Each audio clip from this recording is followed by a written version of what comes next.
In this video, I'm going to show you 5 things you can do to feel closer to God. And the best part, every single one of them is something you can do right now. As the Apostle Paul wraps up his second letter to the Corinthians, he says, if you do these 5 things, the God of love and peace will be with you and bless you in such a way that his presence will be undeniable. So let's get into it. 5 things you can do right now to feel closer to God.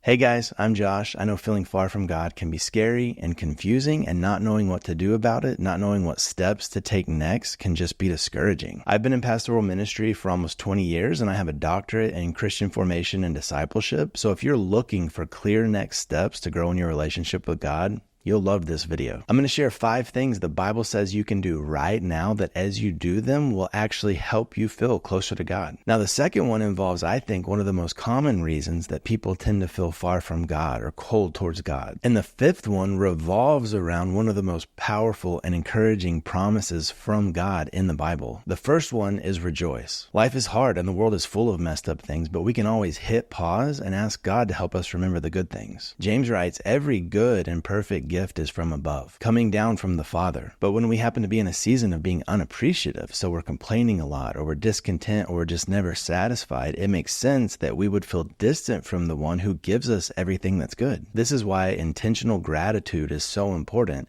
and why God tells us in his word, whatever is true, noble, right, pure, whatever is lovely, admirable, if anything is excellent or praiseworthy, think about such things. He's not telling us to fake anything. He's reminding us that he loves us and he's in this with us. For believers, Jesus will always be the horizon beyond our current circumstance, and that is a reason to rejoice. The next thing Paul addresses is, I think, one of the most common reasons believers feel far from God. Number 2 is strive for full restoration. So many of us miss this one without even realizing it, because when you hate someone, when there's animosity, bitterness, or jealousy between you and others, that affects our relationship with God. The Proverbs say, a heart at peace gives life to the body, but envy rots the bones. So these things are going to feel like they're poisoning us from the inside out. John says, whoever claims to love God, yet hates a brother or a sister is a liar.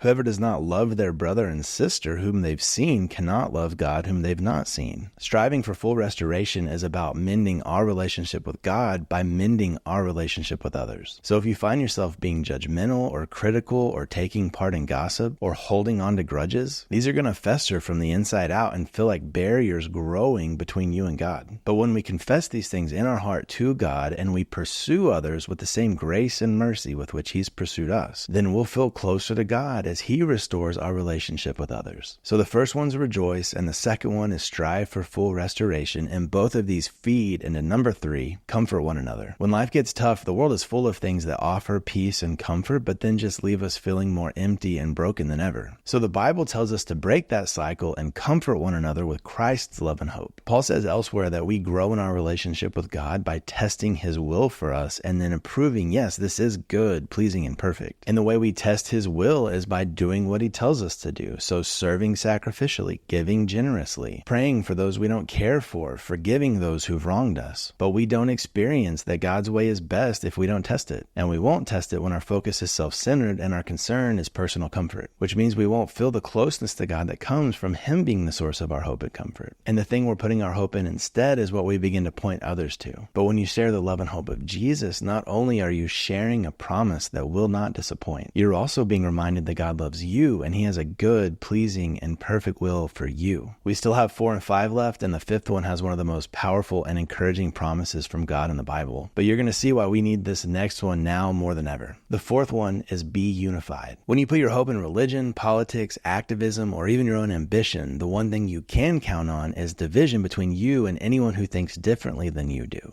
Even God. And that division is going to feel like something that's come between you and him. That's why God tells us in his word to abandon all divisiveness and pursue unity in Christ by sharing the same mindset as Christ. Listen to how Paul describes the mindset of Jesus. Though he was God, he did not think of equality with God as something to cling to. Instead, he gave up his divine privileges. He took the humble position of a slave and was born as a human being. When he appeared in human form, he humbled himself in obedience to God and died a criminal's death on the cross. Can you imagine if we lived with this kind of humility, this kind of commitment to serving others and honoring God with every part of our lives? Be unified is a call to rise above our differences by finding a unity that transcends the issues that divide us. And we can only do this by thinking and living like Jesus, the one who humbled himself and gave everything for your good and God's glory. And this mindset is also key when it comes to doing number 5 and receiving with it one of the most incredible and encouraging promises from God in the Bible. The 5th one is live in peace. Peace of mind is fleeting at best when you put your hope in anything that was never meant to sustain it. God's word says you can live in peace. You can ground yourself in peace, tether yourself to it when you actively put your hope in him. And this peace isn't just the absence of fear and anxiety. It's the confidence and boldness and security that come from knowing you have entered into an impenetrable fortress. And Paul helps us understand how this is possible when he shares this incredible promise that when we, in every situation, by prayer and petition with thanksgiving, present our requests to God, the peace of God,